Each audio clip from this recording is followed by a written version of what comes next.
In February 1959, 9 experienced hikers set out on a skiing expedition in the Ural Mountains of Russia. None of them would return alive. When their bodies were finally discovered, the scene was nightmarish. Some had fled their tent in sub-zero temperatures, wearing almost no clothing. Others had suffered massive internal injuries with no external wounds. One was missing her tongue and eyes. For over 60 years, the Dyatlov Pass Incident has remained one of the world's most terrifying unsolved mysteries. Until recently, when new evidence may have finally provided answers. In January 1959, a group of 10 experienced ski hikers and mountaineers from the Ural Polytechnic Institute assembled for an expedition. Their goal was to reach Odertin Mountain, a challenging route that would earn them the highest certification in long-distance skiing. The group was led by Igor Dyatlov, a 23-year-old experienced hiker and engineer. The team included 8 men and 2 women, all in their 20s except for one 37-year-old. These weren't amateur adventurers. They were skilled outdoors people with extensive experience in harsh conditions. One member, Yuri Yudin, fell ill early in the trek and turned back on January 28th. This decision saved his life and left him as the last person to see the group alive. The hikers kept a detailed journal and took photographs documenting their journey. Everything seemed normal. They were in good spirits, joking around and making steady progress through the difficult terrain. On February 1st, they reached the slopes of Syakhl, a mountain whose name translates to Dead Mountain in the local Mansi language. They decided to set up camp on the mountain slope, possibly to get practice in extreme conditions, rather than descending into the forest valley below, where it would have been safer and warmer. That night, something happened. Something so terrifying that it caused 9 experienced hikers to flee their tent into the deadly cold, most of them barely dressed. When the group failed to return as scheduled, families became worried. A search party was organized on February 20th, which included volunteers, police, and military personnel. On February 26th, they found the tent on Syakhl.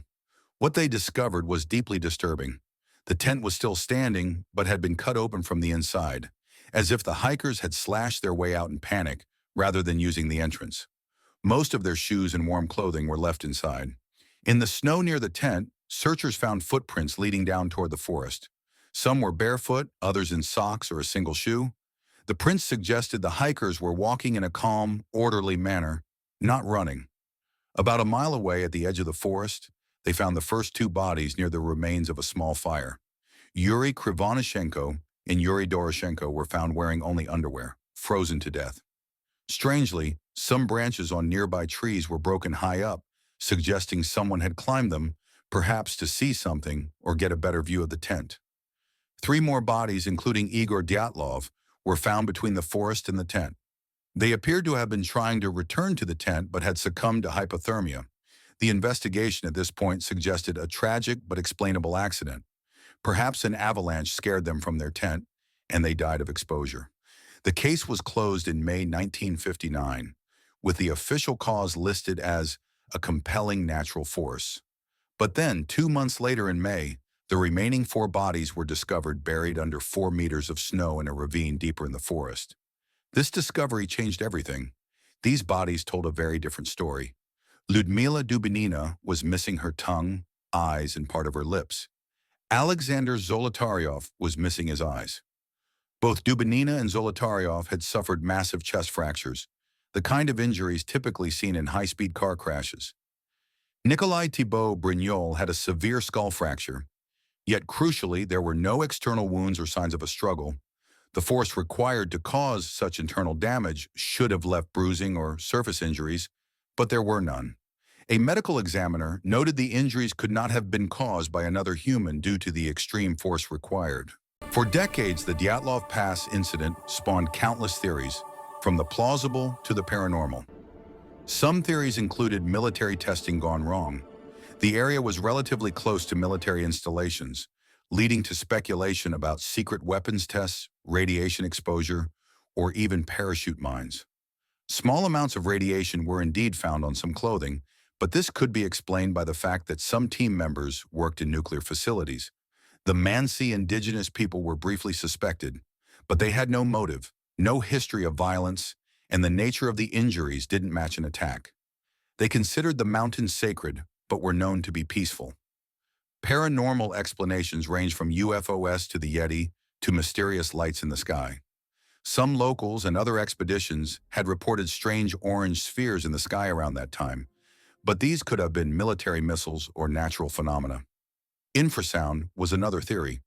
Wind passing through the mountains could create low-frequency sounds that cause panic, fear, and irrational behavior. This might explain why they fled the tent, but not the physical injuries.